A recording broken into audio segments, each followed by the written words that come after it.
We are in the midst of a culture war.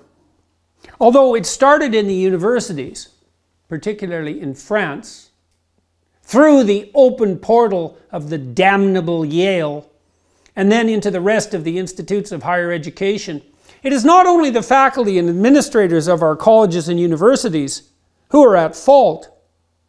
Those charged with the privilege and responsibility of running the corporate world are lining up to kowtow at the DIE altar, diversity, inclusivity, and equity, at a rate that exceeds, and with a cowardice comparable to that characterizing the most contemptible of pencil-necked academics.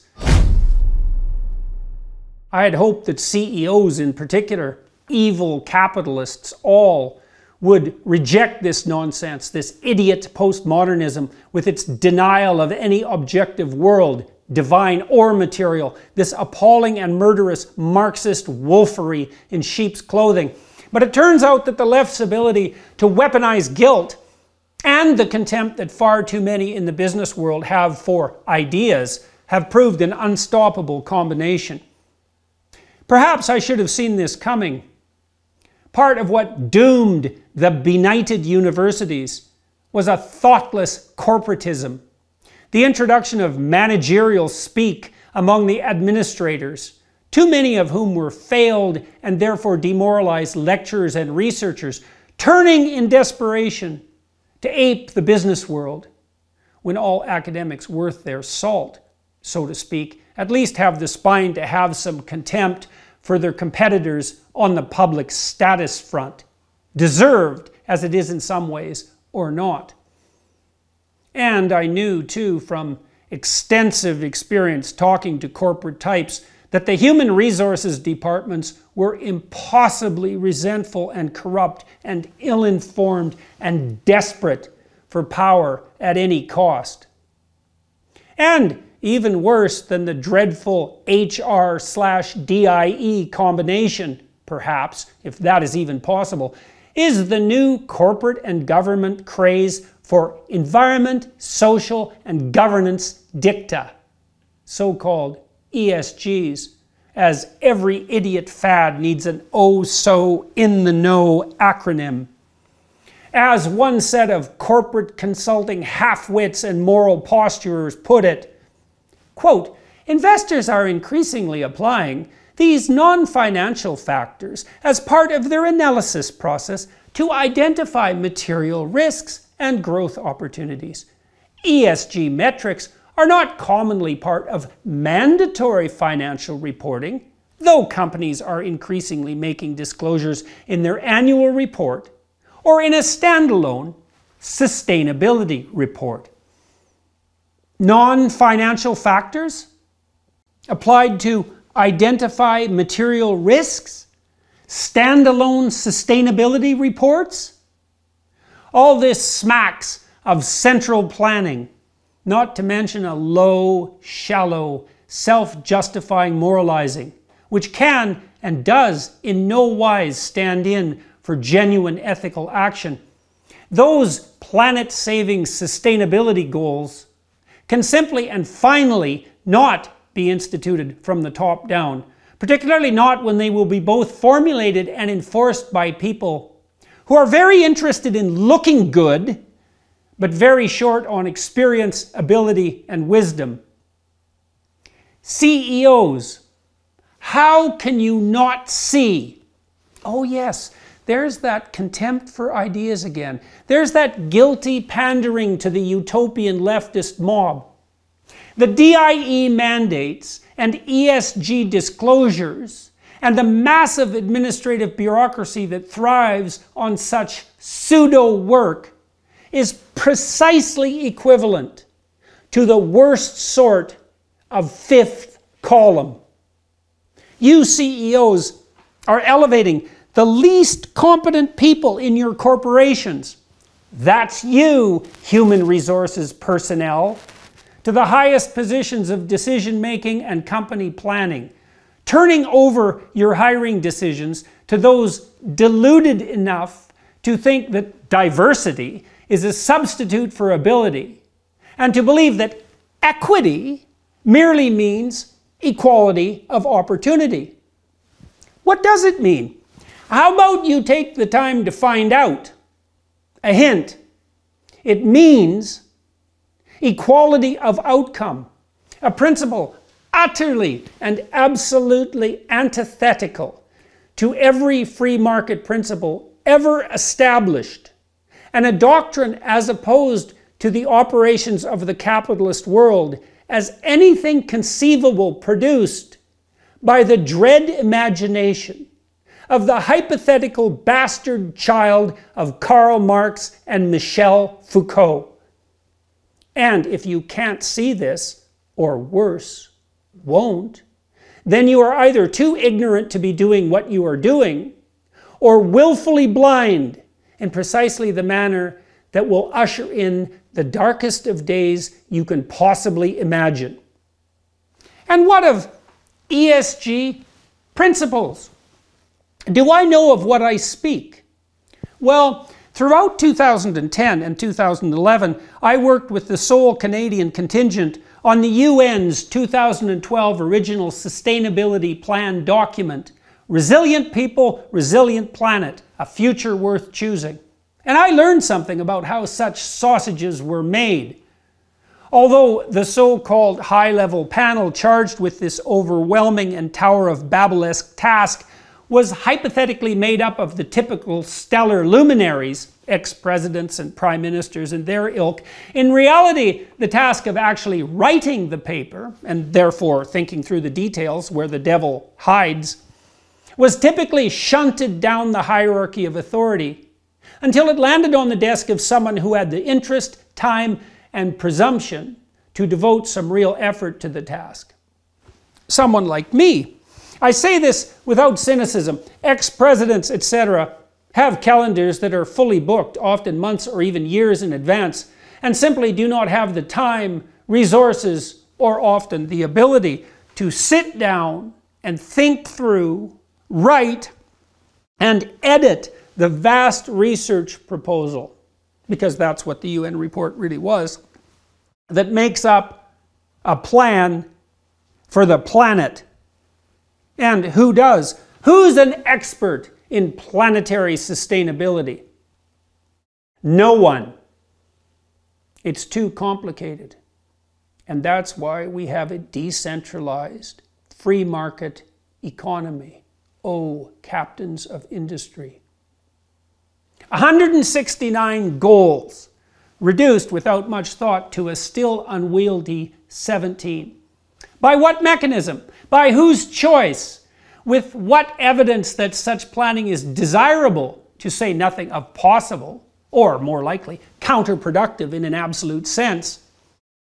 We have a decentralized free market economy so that the invisible hand, which is actually a gigantic distributed computational system, calculating adaptation to the transforming horizon of the future, so that the invisible hand, the free choice of product and occupation characterizing billions of people, can guide us as unerringly and selfishly, thank God for that, as possible into the future. And this simply cannot be replaced by the utopian hand-waving of centralist, globalist planners, even if they are blessed with the charisma and brilliance of that consummate conference organizer, Klaus Schwab. The computations of the decentralized free market system, guided as it must be by a necessary minimum of political constitutions and international treaties, simply cannot be replaced by brute force top-down machination, no matter how well-intentioned. Remember what the road to hell is paved with. We tried that with the bloody 5-year plans of Stalin and Mao. Remember how that turned out? And if you think the comparison is ridiculous, then just start thinking about the 150 million people who will be hungry later this year, when the first results of the decision to scuttle the energy industry in the name of planetary survival roll out. And just give some consideration to the fact that the idiot environmental utopian faux moralizers have proved themselves in the last few years, entirely willing to sacrifice today's actual poor to the thriving hypothetical poor, who will, if we haven't ethically depopulated ourselves entirely in the next few decades, grace the planet with their sustainable low-carbon footprint in the lower your expectations future we are all guiltily planning. And just remember who enabled and emboldened Putin, and pray that wasn't a fatal mistake, as it probably was. And so, CEOs, you need to shed your guilt. You are evil capitalists, just as charged. You've worked your whole life to be precisely that. Are you going to capitulate now in the face of social criticism and disavow everything you have done? Instead, you should wear that badge proudly. Evil capitalist, recognizing explicitly that there is simply no better alternative. Although capitalism produces inequality, and inequality, when unchecked, poses a real danger to social stability. Every economic system ever created by man does the same, and often more egregiously. But not every system produces wealth. In fact, none have, except free market capitalism, which has, in recent decades, lifted an unprecedented number of people, not least in putatively communist China, out of the absolute poverty that has been the rigid and certain destiny of everyone for the entire span of human history. Capitalism indeed produces inequality, but it also remediates dire privation. For the first time in the entire painful temporal span comprising life here on Earth, everyone has enough to eat, except when political machination interferes and malevolence gains the upper hand. Obesity is now a bigger problem than starvation. But not for long if the DIE enthusiasts and the ESG moralists and centralizers have their way. Why are you kowtowing to those who despise your companies and your accomplishments? Perhaps it's genuine guilt. The conscientious strivers who often come to occupy positions of authority in conservative corporate institutions are dutiful, industrious, orderly, and hard-working. This also makes them guilt-prone. And when such people look at their lives and their, let's say, demographic characteristics, white, middle or upper class, disproportionately male, and English-speaking, they feel, and rightly so, that some of their so-called privilege, and everyone who uses that word is the mortal enemy of C-suite executives, was and is in fact undeserved. All of us in the Western world were, in a sense, fortunate to be born here and now, when these vast educational resources and realms of computational power are available to us. When we will never have to ask, will we have enough to eat? Or will we have somewhere to rest our heads? And some of that is undeserved. None of us alive built the amazing cities, roadways, or industrial machinery that has brought about our wealth. All of us alive are the beneficiaries of the hard work of our ancestors. And worse, have the temerity to thrive on the blood-soaked lands of plantation and imperialism and atrocity that make up the states, provinces, and countries that house, shelter, and protect us. And so, we must atone, and rightly so, but we cannot and must not do this by bending a knee to the rabid centralizers and fulminating, ignorant, and resentful anti-capitalists who shake a moralizing fist in the air and object so loudly, anyone with more money than me is an oppressor. That is a very bad pathway. That is the true road to a future that no one except the devil himself wants. So, if you are a CEO and you are wringing your hands about the planet, and you wake up at 3 in the morning upbraiding yourself for your shenanigans on the moral front, your untrammeled and narrowly self-serving greed in the service of your hedonism and narcissism, then do what you must most truly do to become a better person. Justify your money and your unparalleled opportunities by becoming a shining light in the darkness. It is said, "For unto whomsoever much is given, of him shall be much required. And to whom men have committed much, of him they will ask the more." What does this mean? It means, as the rest of the Sermon on the Mount insists, that the way to pay for privilege is by doing the good that is commensurate with that privilege. And this is the way out of the guilt, CEOs, that makes you such easy targets for the demented and satanic moralizing of the accuser. Are you wealthy? Be better. Do so much good with your money and your other privileges that when the mob comes, you can say, "I have devoted myself truly to the highest good and can stand innocent before you and my own conscience."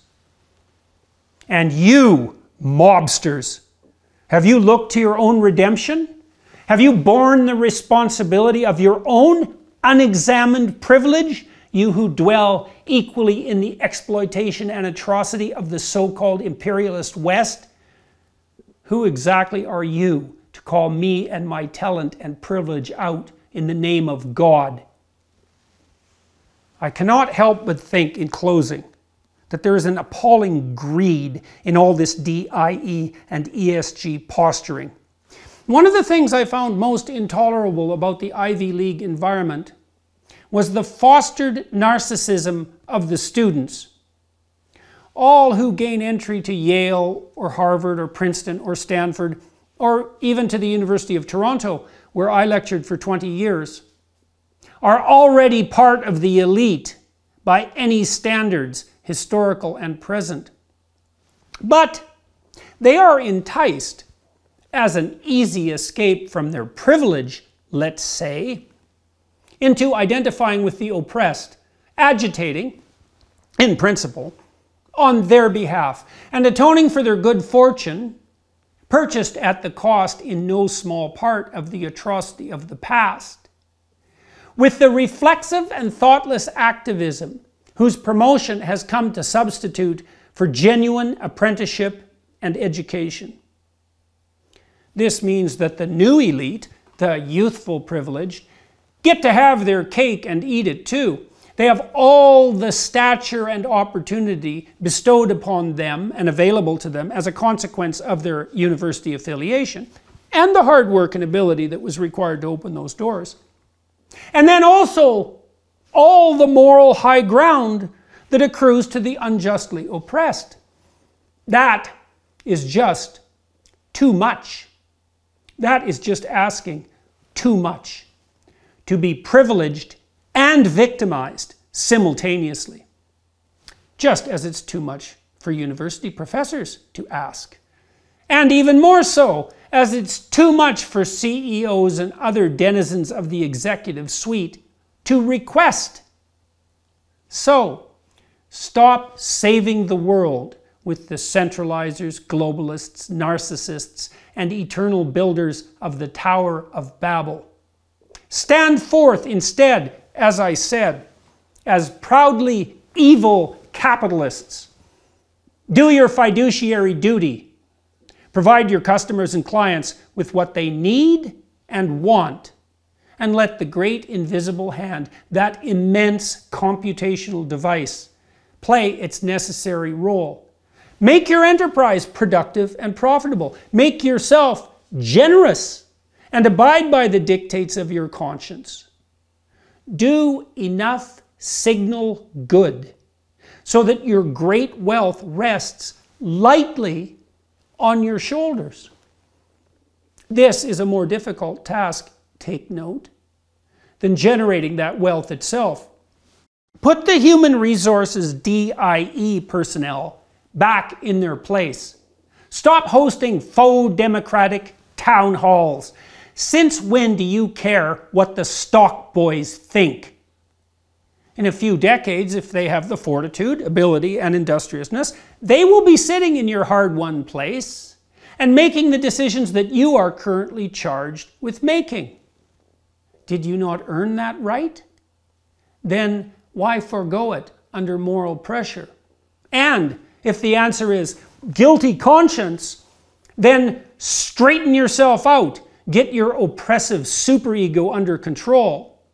Or stop doing those possibly terrible and unworthy things that make you guilty when the mob knocks at your door. Stop making obeisance to the alphabet brigade. Stop educating your customers, remember them, as to what political opinions are acceptable. Stop with the faux communist pretense, unless you want to go there. And if you do, think again, sunshine. Stop pretending that there are 150 different genders and that it is your job to be so compassionate toward all narcissistic outsiders that you tempt children into ill-advised and terribly destructive surgery. Make the following pledge. I will rename human resources personnel, as those who performed that role were known in the so sensible 1950s. I will dispense forthwith with all the diversity, inclusivity, and equity consultants, flotsam, and jetsam. Those who have allowed themselves to be possessed by that ideology are not your friends. And if you are consorting with them to look good for reasons of greed and vanity, then think again, once again. Because the system of ideas that animates the woke moralists is dead set and in the most serious manner against you and everything you stand for, particularly when you are being genuinely good.